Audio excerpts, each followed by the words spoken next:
Hi. Hello again.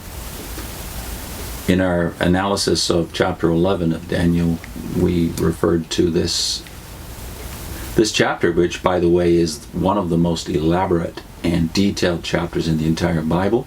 I think, if I remember correctly, it's the most detailed and elaborate chapter of prophecy. Well, that makes it a candidate for being the most elaborate and detailed chapter in the entire Bible. Indeed, it is that. So then you have to wonder, well, why does God give so much space and attention to this elaboration of detail? And it comes back to these things are important. So in this chapter, for instance, he gives more space to the pushings and pullings of empires on earth, specifically Greece, Syria, and Egypt, than he gives to the love hymn of 1 Corinthians 13, or more close to home, the faithful and discreet slave, which we know has about that much space in the Gospel of Luke and maybe a little bit more space in the Gospel of Matthew. Right.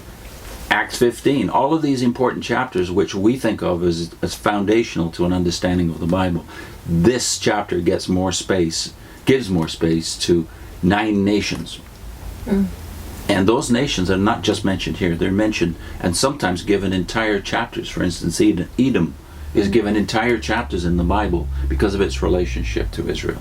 So we are aware of the fact that Christians tend to want to apply all of this to their own time, and you reminded me that back in the day before Russell, and even during Russell's day, many people, in addition to Russell, dated the time of the end from 1799, and Napoleon as being the protagonist, the king of the north, invading the south, Egypt, and of course Napoleon did invade Egypt. Yeah. So it was very tempting to think that this was the beginning of the fulfillment of these prophecies. But then, as time went by, Napoleon faded into the past, and the time of the end is no longer 1799. And you find in every generation, though, people find something that they think, oh, well, this applies, or this person or that person. This is human nature, to want it to be in our lifespan. Yeah. Things happening. Yeah. Significance in our own time. But we reached the end of chapter 11, verse 45, and we were told that the definite time arrived when this desolator, this king of the north, that's running rampant in the Middle East, according to the geographical description here, comes to his end. It's a definite time. And at that time, what happens? So I wanted to read chapter 12, 1-3, as a kind of a preface to our discussion of where does this great tribulation thing fit in, and where does it happen? Okay. Now at that time, Michael, the great prince who stands guard over the sons of your people, will arise, and there will be a time of distress such as never occurred since there was a nation until that time. And at that time, your people, everyone who is found written in the book, will be rescued. And many of those who sleep in the dust of the ground will awake, these to everlasting life, but the others to disgrace and everlasting contempt. And those who have insight will shine brightly like the brightness of the expanse of heaven, and those who lead the many to righteousness like the stars forever and ever. So the standing up of Michael, as you can see, is linked to some Watchtower themes. Outstandingly, the outbreak of the Great Tribulation, a time of distress such as has never been seen before. But the distress, the Great Tribulation, is tied directly to this geographical scenario in the Middle East. And I think... And connected to Israel, your people. Your people. Daniel's people. Yeah. And Michael being the prince over, in charge of or guarding them. Yeah. Michael is not the archangel here. He is the great prince that we met back in chapter 10, who has a specific assignment of guarding the people of Israel through this entire period of their distress, apparently, which now we know goes back 2,500 years at least. So he's been the guardian angel of Israel, as it were, for all that time. And so the more famous reference in chapter 12 of Revelation to him as Michael, who would battle with Satan, linked to the woman who is arrayed with sun, moon, and 12 stars, another reference apparently to Israel. You can see the connections very, very markedly. Also the resurrection, brought up in verse 2. Now, some have said in their comments to some of our prior videos that They don't understand how we can be so emphatic about Israel, as if Israel is being saved by some other means other than Jesus Christ. But here you have a plain reference to the nation being delivered, but not everybody in that nation is found to be righteous. Yeah. And those that have died from that nation apparently will be judged like the rest of us are, according to their response to the light that God gave them, just in the same way that we Gentiles are. Right.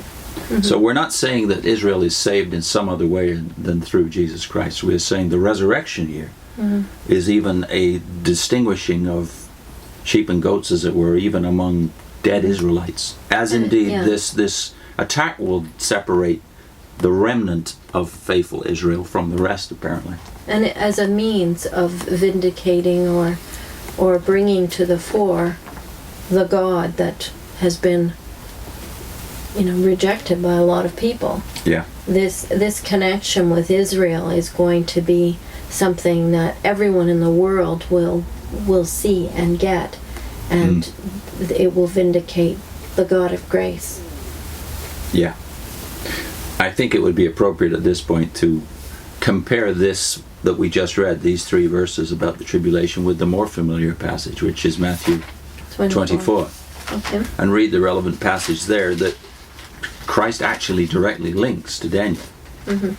Matthew 24, verses 15 to 22. Okay. Hang in there.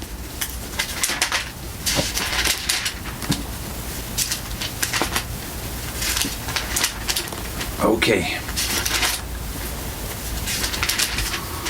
Therefore, when you catch sight of the disgusting thing that causes desolation, as spoken of through Daniel, the prophet, standing in a holy place, let the reader use discernment. Then let those in Judea begin fleeing to the mountains. Let the man on the housetop not come down to take the goods out of his house. And let the man in the field not return to the house to pick up his outer garment. Woe to the pregnant woman and those suckling a baby in those days. Keep praying that your flesh may not occur in winter time, nor on the Sabbath day. For then there will be great tribulation, such as has not occurred since the world's beginning until now, no, nor will occur again.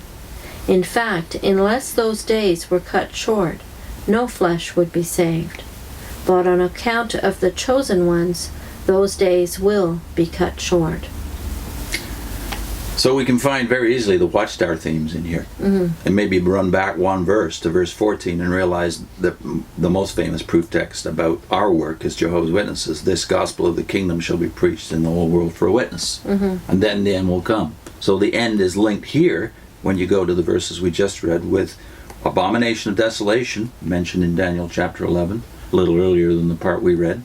Yeah. With the holy place, saw that clearly in Daniel 11, with Judea, verse 16, and with the Great Tribulation, chapter 12, verses 1 to 3, and then with the elect, that is a chosen people or remnant of chosen people that will be selected in the very end. So all of those concepts you're familiar with, the remnant concept of the chosen people that God will be using to spread the wisdom, verse 14, But 24, 14. the application completely ignores the Jewishness of the things specifically spoken of.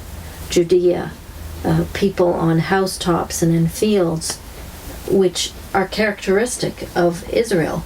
Even to this day. Right. And then on the Sabbath day. Well, I remember my mother being told the verse 19 about woe to the pregnant woman and those suckling a child in those days, it being applied to her because she had me as a 2-year-old. 1962. Right. So it was going to be really hard on her, the end coming with a little child. I now have a 17-year-old. Who was born late because of certain things we all heard about. Right. Yeah. So, the Jewishness of this passage is ignored.